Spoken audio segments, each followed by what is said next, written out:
با درود بر شما وطنان گرامی، مشیری هستم. در خدمت شما برنامه سرزمین جاوید رو اجرا میکنم. امروز روز دوشنبه است، 13 اکتبر برابر با 21 مهر ماه سال 1393. در واقع روزهای دوشنبه در خدمت شما هستم. در باب مغالطات صحبت میکنیم، دروغ‌های تاریخی، کلاهبرداری‌های تاریخی و دینی.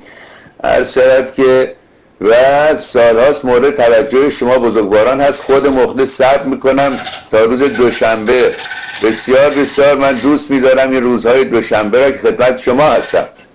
امروز هم قرار بود که بنده آغاز کنم به معرفی خیر الماکرین، یعنی خداوند کلاهبردار و دروغگو و قاتل مدینه، و ادامه بدهیم مبتنی بر آیات مصحف شریف کلام الله مجید به شما معرفی کنیم این چگونه خدایی است و چه جنایتکاری است و چه موجود پلید و پست و رذلی است مطابق مصحف شریف. متاسفانه امروز به جهت اینکه بایستی ساعت 2:15 عرض کنم که در جایی باشم و دوست عزیزم پژمان راه درازی آمده است که محبت کند و به اتفاق برویم و گفتگوی هم داشته باشیم، این است که من چند دقیقه بیشتر خدمت شما نخواهم بود و بعد به ثوابدید دوستان در تلویزیون پارس بازپخش خواهیم داشت. خدمت شما عرض کنم مدتی است شخصی سقراطوار در خیابان‌های تهران گام میزند و به روشنگری میپردازد به جهت اینکه این سقراط امروز ما به کنه وجود و عمق ذات این رژیم جنایتکار و آدمکش و رئیسش و بیتش و عرض کنم امامش واقف است. هیچ کس به اندازه او واقف نیست. این است که تحمل این گروه آدمخور بعض اوقات در واقع تمام می شود.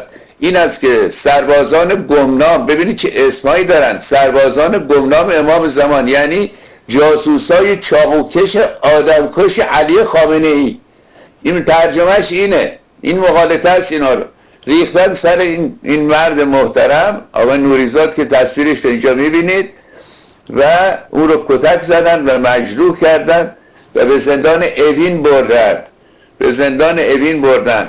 خدمتتون عرض کنم که میگوید که آقای نوریزاد، بله، گزارش ها از ایران حاکی است که ماموران وزارت اطلاعات روز گذشته دوشنبه 5 اسفند ماه محمد نوریزاد نویسنده و فیلمساز منتقد ایرانی در مقابل وزارت خارجه کتک زدند و مدت کوتاهی او را به زندان اوین منتقل کردند. این زندان اوین هم بنده عرض کردم آقا همه خیابان‌ها، شهرها، اماکن تاریخی اینا اسمشون اسلامی شده است. این زندان امام خمینی است، یه زندان اوین نیست. من خواهش میکنم از شما بفرمایید زندان امام خمینی. آقای نوریزاد در فیسبوک خود در این خصوص نوشته است صورتم بر آسفالت بزرگراه نشست.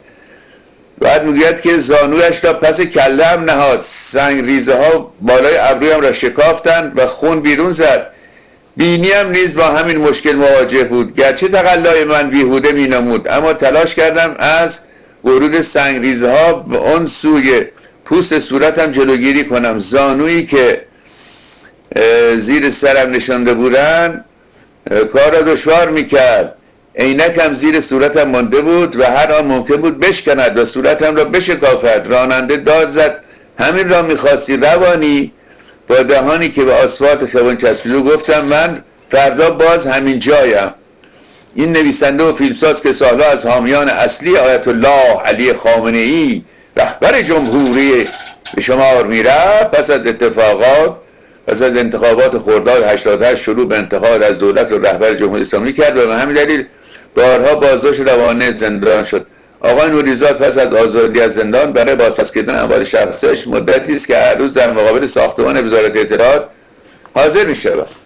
این داستان زندگی عرض کنم ما ایرانیان است و یک مردی که از جان گذشته و عرض کردم سقراطوار حقیقتا چنین است، چون سقراط هم در واقع کوچه های آتن قدم میزد و جوانان را به حقایق آگاه میکرد و امیدواریم سرنوشت ایشون هم به سرنوشت عرض کنم سقراط شبیه نباشد و در واقع از این معرکه جان ببرد. من خیلی خوشحال بودم این چند دقیقه خدمتون هستم، چون عجله دارم و باعث از خدمتون مرخص شوم. با کمال تأسف ترک میکنم این صحنه رو و از دوستان خواهش میکنم که یک برنامه دیگر تکراری بگذارن.